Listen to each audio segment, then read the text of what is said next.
close till I get up. Time is barely on our side. I don't wanna waste what's left. The storms we chase are leading us, and love is all we'll ever trust. Yeah, no, I don't wanna waste what's left. Bem-vindos novamente ao canal Robil Agape. Eu vou fazer, como já prometi, uma série sobre a cidade de Caraguatatuba. Hoje vou fazer o segundo vídeo sobre Caraguatatuba. Falar sobre sua história, os habitantes, pandemias e a fazenda dos ingleses. Quem não viu a primeira parte, venha aqui no meu canal, onde eu gravei Caraguatatuba, lugar de muitos caraguatás. Há 5.000 anos atrás, o mar estava a 4 metros do seu nível atual, que é 0 metros. Aos poucos, a água recuou e formou uma extensa área de areia em frente a uma grande vegetação, a Serra do Mar. Já temos sinais que aqui o homem já morava. Encontramos vestígios dos sambaquis em Caraguatatuba. O que são sambaquis? Sambaquis são antigos depósitos de matéria orgânica fossilizadas, feitos por povos antigos. Esses povos, eles entulhavam restos de comida, conchas, objetos de cerâmica, peixes e até os seus mortos. Esses sambaquis, eles tinham um local específico. Com o passar do tempo, sofrendo a ação de chuvas, vento, sol, os ossos e conchas de animais marinhos, que serviam como alimento na época, eles comiam peixe, eles comiam ostras, também mariscos, né? Ali eles enterravam, né, num buraco junto com os restos mesmo de alimentos e coisas que eles faziam. E essas conchas liberaram cálcio, o que hoje nós podemos observar que viraram pedaços de rochas petrificadas. Você vai encontrar isso ainda em Caraguatatuba. Os habitantes primitivos de Caraguatatuba, os Gueromimis. Desde o século XVI, todos os registros referentes aos índios Gueromimis apresentam diferentes denominações. Temos, por exemplo, os Maromumis, Miramumis, Guaromumis. Aqui em Caraguatatuba, Jeromimis. Os Jeromimis pertenceram ao grupo Tapuia e migraram para várias regiões, buscando áreas mais seguras para sua sobrevivência. Eles sofriam ataque dos colonizadores e de outras tribos também, né? Guerreiras. E principalmente doenças. Porque o índio entrou em contato com o branco e adquiriu as doenças desse povo que esteve aqui, portugueses, franceses. Mas eu vou falar isso num outro vídeo. Dentre as áreas de refúgio, uma se destacava pelas suas condições extremamente favoráveis, que era o litoral norte e nossa cidade, Caraguatatuba. No decorrer do século XVI, esses nativos passaram a dominar a região de Caraguatatuba, fugindo do avanço da população branca. E nessa região concentrou-se o maior número de aldeias desses grupos de homens, né? A partir daí, a região passa a ser conhecida como Enseada dos Gueromimis. Provavelmente, no final do século XVII, os Gueromimis já haviam desabitado a terra de Caraguatatuba, pois não se tem conhecimento e nem registros desses primitivos nesse período. O que acontecia é que o que se observa dentro da história, do estudo dessa história, é que eles fugiam do litoral e se embrenhavam na mata. Fugiam de quem? Ou das tribos que queriam atacá-los, ou dos próprios que chegavam aqui. Chegaram aqui portugueses, chegaram franceses e tivemos até piratas. A cidade de Caraguatatuba surgiu apenas no século XVII por meio da concessão de sesmarias. O que é uma sesmaria? A sesmaria era um lote de terras distribuído a um beneficiário em nome do rei de Portugal, com o objetivo de cultivar terras virgens. E é claro, uma parte ficava para esse beneficiário e outra parte ia para Portugal. O nome sesmarias, ele deriva de sesmar, que quer dizer dividir, distribuir terras. E essas terras eram distribuídas para particulares para a produção de alimentos. Então teve uma época que aqui se plantou café, houve um outro período que se plantou cana-de-açúcar. Então havia uma divisão de um território e esse território era repartido em 6 partes. Eram trabalhados 6 dias por semana por 6 sesmeiros.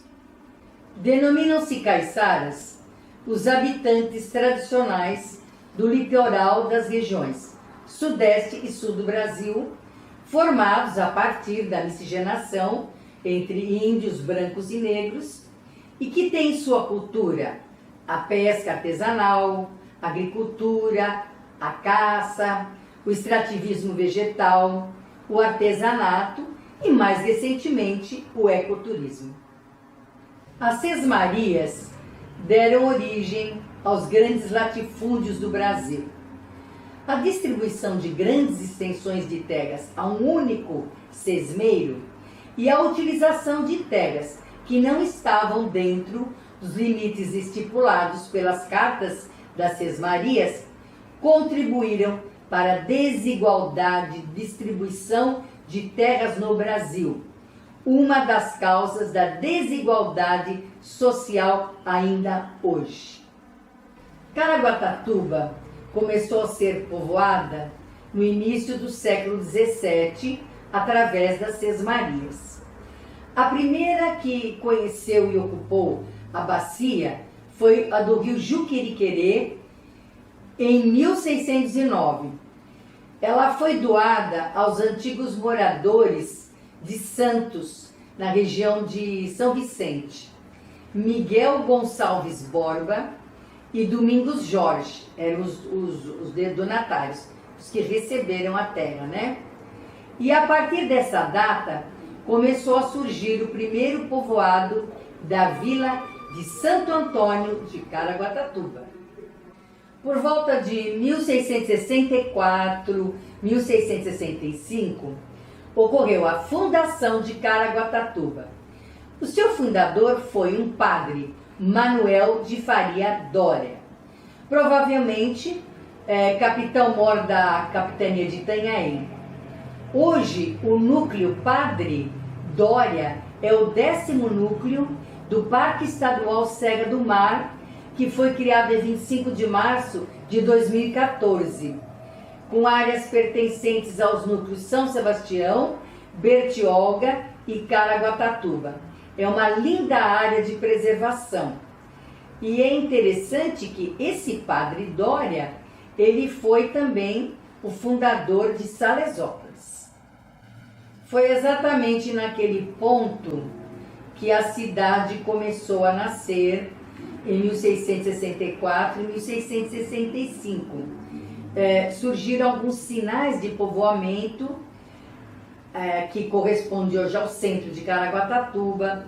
Então se construíram os primeiros prédios e a pequena igreja de Santo Antônio, que é o santo padroeiro da cidade de Caraguatatuba. Por volta de 1770, o governador da capitania de São Paulo determinou ao comandante do destacamento da vila de São Sebastião que fizesse erigir uma povoação na paragem chamada Caraguatatuba. Veja bem, este trecho estava sob o comando de São Sebastião. Então, o que ele pensou, né, o governador da capitania de São Paulo? É muita estrada, né, de São Paulo até São Sebastião. E aqui seria um lugar legal mesmo para se fazer uma paragem. E ele fez um investimento, chamou os moradores da região e delinearam o lugar para a Casa da Câmara, cadeias, edifícios públicos, e já existia a igreja, né, desde 1664, 65. E essa igreja é a igreja de Santo Antônio, que existe até hoje. Em 1693, um violento surto de varíola vitimou parte da população de Caraguatatuba. E o que eles fizeram? Isolamento, fugiram para as cidades de Ubatuba e São Sebastião. Quem ficou aqui morreu. Teve muitas mortes mesmo. E esse local ficou completamente vazio e passou a se chamar Vila que Desertou. Veja bem, a varíola, altamente contagiosa, aquela que faz aquelas bexigas no rosto, o que eles fizeram? Isolamento. Foram para outros lugares. E como não tinha ninguém para contaminar, no caso a bexiga foi embora, né? Que eles chamavam bexiga, doença da bexiga. E com certeza essa doença veio através dos portugueses trazidos da Europa. Devido à epidemia que se abateu sobre o povoado, o pequeno vilarejo ficou aqui muito tempo sem ninguém, somente com a capela de Santo Antônio. Décadas depois, a vila de Caraguatatuba foi sendo repovoada. A vila não só ressurgiu, como progrediu, tornando-se freguesia, no dia 16 de março de 1847. Em Portugal, do século XVIII, a paróquia, nome grego, era o mesmo que freguesia. Igreja paroquial, que em grego, igreja paroquial, e governada por um pároco, no início do século XIX. Paroquiar era exercer o ministério santo do pároco e curar almas. Eu adoro grego, porque eu falo grego, né? Então gosto muito. E não sabia que paróquia vinha do grego. Designava também a igreja matriz, em que havia o pároco e os paroquianos. Quem frequentavam eram os seus fregueses, daí o nome freguesia. Durante o Brasil colônia, a divisão territorial urbana era baseada por distribuições definidas por uma paróquia erigida por decisão diocesana e cujos limites ficavam dependentes de determinação do padroado real, acordo entre o rei e a Santa Sé, que dava poderes ao imperador para nomear bispos e padres, inclusive o de construir igrejas. Caraguatatuba foi elevada à categoria de município em 20 de abril de 1857, hoje, dia do aniversário da cidade. Então nós comemoramos o aniversário de Caraguatatuba sempre no dia 20 de abril. O município foi instalado em 23 de novembro de 1857. Em 30 de novembro de 1947, Caraguatatuba foi elevada à categoria de estância balneária. A comarca foi criada em 1959 e instalada em 23 de setembro de 1965. Ano de 1927. Nossa pequena cidade, isolada como as demais do litoral norte, conhece um importante empreendimento que iria mudar seus rumos econômicos e culturais. De capital inglês, maquinários, novas técnicas, novas edificações e, sobretudo, novos costumes aportaram na princesinha do litoral. era fundada a unidade da Companhia Brasileira de Frutas, ou mais comumente conhecida, a Fazenda dos Ingleses, em Caraguatatuba. Durante 40 anos, esta empresa utilizou a vasta área agricultável de Caraguá na produção de laranja, tipo grapefruit, aquela vermelhinha, né? Que você corta a vermelhinha por dentro. E ela é muito usada, e todo mundo lá na Europa gosta muito desse tipo de laranja, principalmente os ingleses. Bananas e, sem dúvida nenhuma, o aguardente, sob rotina que mesclava modernas técnicas agrícolas e industriais. A Fazenda dos Ingleses, nós temos muitos livros que muita gente se dedicou, historiadores, pesquisadores, porque foi um momento muito interessante do litoral norte. Eu sugiro um livro, Inglesa no Universo, autora Koch Glória. Vou falar um trechinho que ela escreveu. Um trecho do litoral norte em que a Serra do Mar recua e deixa espaço a uma imensa e fértil planície. Forneceu durante décadas uma parte do café da manhã dos súditos do rei da Inglaterra e, dizem, do próprio rei. Uma fazenda inglesa no universo caiçara, ela conta a história de uma imensa propriedade rural, localizada em Caraguatatuba, litoral norte de São Paulo, que chegou a ter, durante o auge de sua produção, o mesmo número de habitantes que a cidade.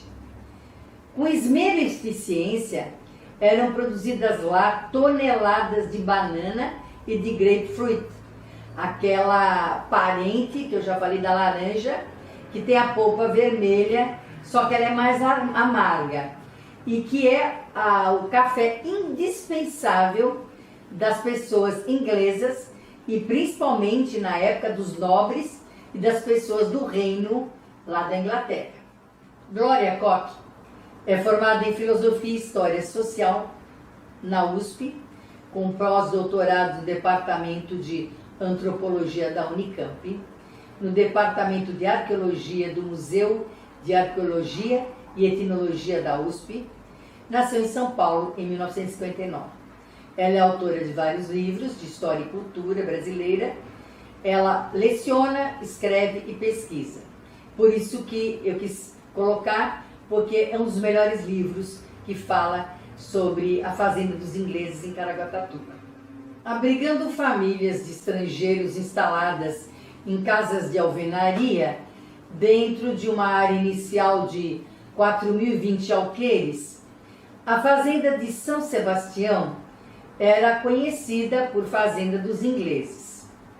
Em 1927, a Fazenda dos Ingleses provocou, como eu já disse, aquelas mudanças incríveis e progressistas em Caraguatatuba.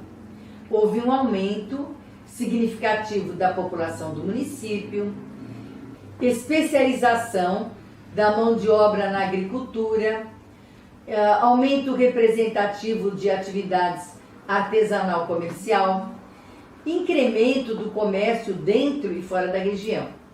Houve também uma expansão dos meios de comunicação, né? E respeitável aumento da receita pública municipal, estadual e federal. Para seu divertimento, os ingleses fizeram construir quadras de tênis, campos de golfe e polo. Também jogavam criquete. Eu não sei se é cricket ou criquete.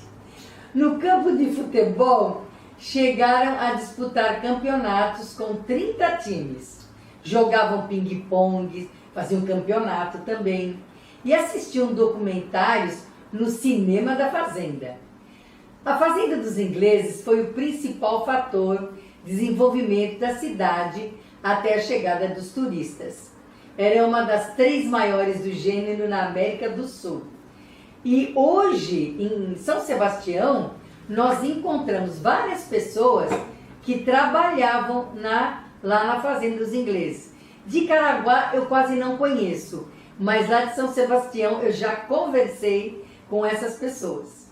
uma via férrea interna que chegou a ter 120 quilômetros de extensão, transportava as frutas para o porto no rio Juqueriquerê, onde havia um cais de 100 metros. Dali, elas seguiam para os navios atracados no canal de São Sebastião, que as levavam até Londres.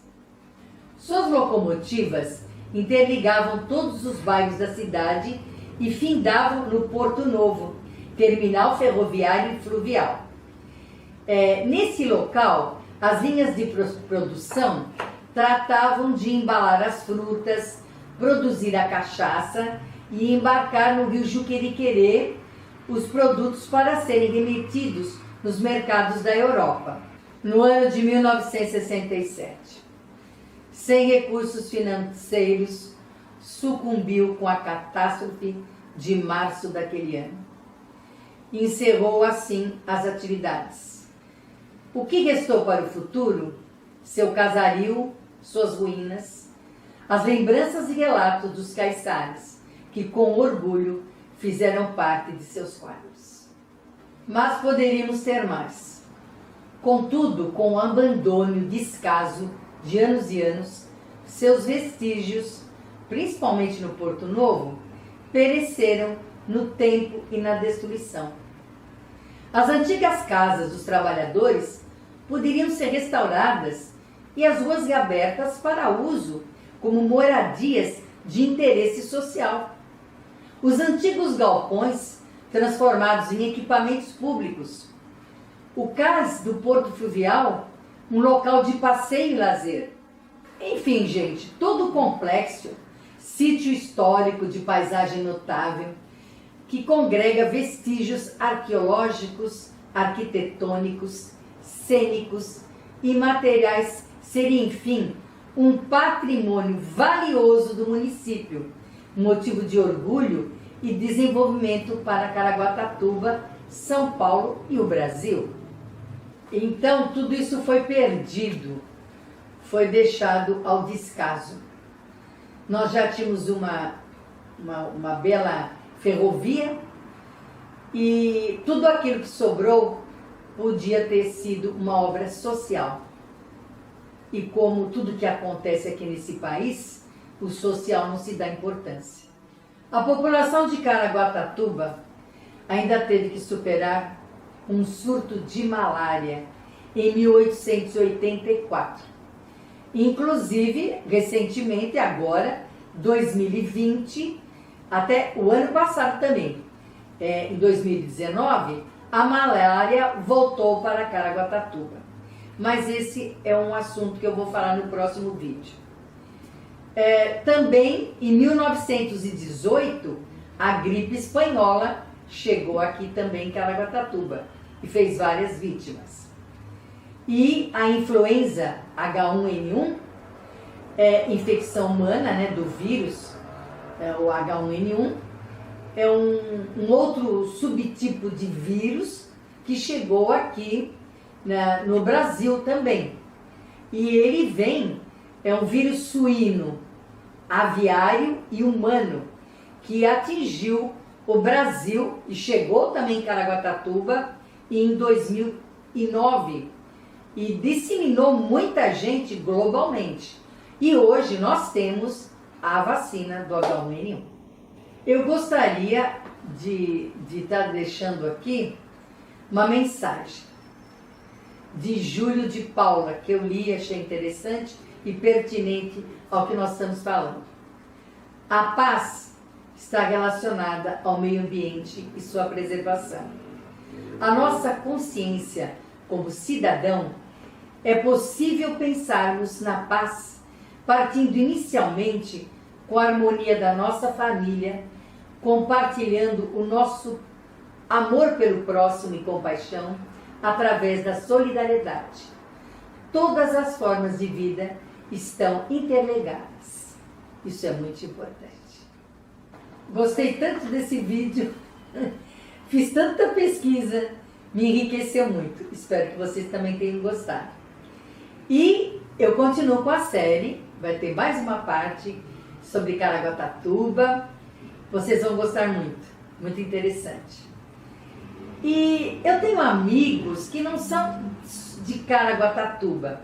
E o que eu falei é válido para todos os caiçaras, desde o Rio Grande do Norte até o Rio Grande do Sul.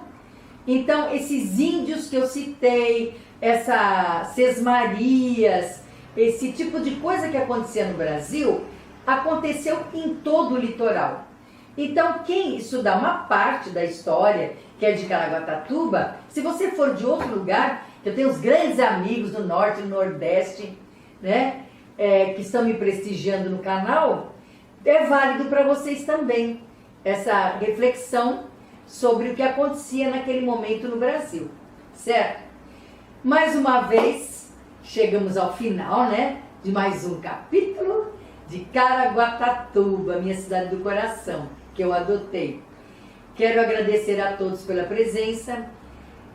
Quem não se inscreveu ainda no canal Roubio Agape, se inscreva.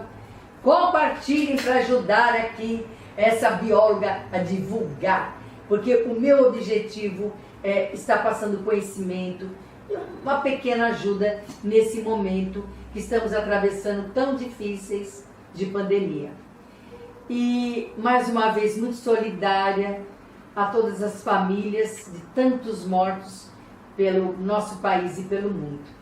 E com todo carinho, novamente me despeço com muita emoção. Estamos vivos, amigos, e com muita esperança. Namastê!